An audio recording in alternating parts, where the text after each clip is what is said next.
Airports across America are filled with frustrated travelers this weekend. The hustle and bustle that usually signifies the start of an adventure has turned into a scene of exasperation and impatience. The Millers, a family from Ohio, were supposed to be on their way to Florida to see grandparents. They had been looking forward to this trip for months, planning every detail meticulously. Their flight was scheduled to leave 3 hours ago, but the board just says delayed. Each passing minute feels like an eternity as they watch the clock and the departure board. The kids are slumped over backpacks, parents anxiously checking phones for updates that never come. The excitement of the trip has faded into a dull wait. All around them, a sea of stranded passengers share the same disappointment.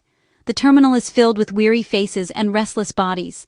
This is the reality for thousands today. Vacations ruined, business trips missed, family reunions postponed. The ripple effect of these delays is felt far and wide. The airport, once a place of excitement, now feels like a waiting room for life on hold. The anticipation has turned into a monotonous wait. The problem isn't weather or a broken plane, it's happening in the control towers above. Staffing shortages and technical issues are causing widespread delays. Announcements offer hope, only to be dashed by more delays. Each update brings a mix of hope and despair. The cycle of waiting drains energy and spirits, turning a simple trip into an ordeal. The fatigue is palpable, and patience is wearing thin. For the Millers, it means less time with loved ones they haven't seen in over a year. The precious moments they had hoped to share are slipping away. Conversations buzz about rebooking, finding hotels, and what to do next. The uncertainty of the situation leaves everyone on edge. This is the ground-level impact of a crisis unfolding far above. The human cost of these delays is evident in every tired face and every frustrated sigh. The dream of a smooth journey has been replaced by uncertainty. The once clear path to their destination is now fraught with obstacles. The frustration is real, and it's only the beginning. As the delays continue, the hope for a timely departure fades, leaving travelers in a state of limbo. The numbers reveal a story that's unfolding in real time, one that's impacting millions of travelers across the country.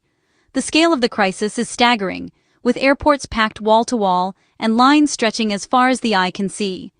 Yesterday alone, over 1,000 flights were canceled and 7,000 delayed nationwide, a disruption that left thousands stranded and searching for answers. Today, cancellations have jumped to 2,500, with 6,000 more delays. The numbers keep climbing, and the uncertainty grows with every passing hour.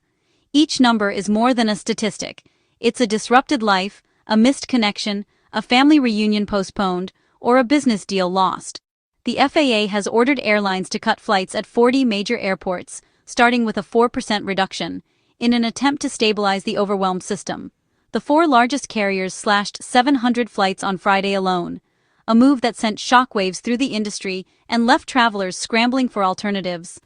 Deeper cuts are coming, 6% by Tuesday, 10% by Thursday, meaning the situation is likely to get worse before it gets better. A 10% reduction at major hubs means even more cancellations, fewer available seats, and longer waits for everyone. The system is being deliberately slowed to prevent total breakdown, but for travelers, it feels like a standstill. At Atlanta's airport, average delays reached nearly 5 hours, turning a routine travel day into an ordeal.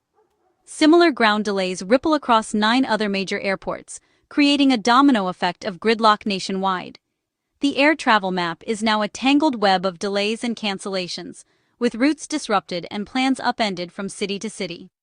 The crisis is spreading from coast to coast, touching every corner of the country and leaving no traveler unaffected. Behind every flight are air traffic controllers, the unseen guardians of our skies. They manage the flow of planes, prevent collisions, and guide pilots safely through crowded airspace. Their job is high stress, demanding intense focus and quick decisions. Controllers work in towers and radar centers, using sophisticated equipment to keep planes safely separated. A single mistake can have catastrophic consequences. When there aren't enough controllers, the system slows down to maintain safety. Fatigue and overwork increase the risk of errors. The FAA must reduce the number of planes in the sky when staffing drops. That's why delays and cancellations are surging. Controllers are the backbone of aviation safety. Without enough of them, the entire system falters. The slowdown is a safety measure, not a choice. The root of the controller shortage isn't in the towers, it's in Washington, D.C. The U.S. is in a record 39-day government shutdown, triggered by a budget standoff. With no funding, federal agencies like the FAA are forced to scale back. Air traffic controllers are essential, so they must work, but they aren't being paid. 13,000 controllers and 50,000 TSA screeners are working without paychecks. Many have missed 2 pay cycles, straining their finances and morale. Absenteeism has soared to 20–40% at key facilities. This isn't a strike, it's the result of exhaustion and financial hardship. Some can't afford gas to get to work, others are simply too stressed to show up. The shutdown has created an impossible situation for these essential workers. The crisis in the skies starts with a crisis in Congress.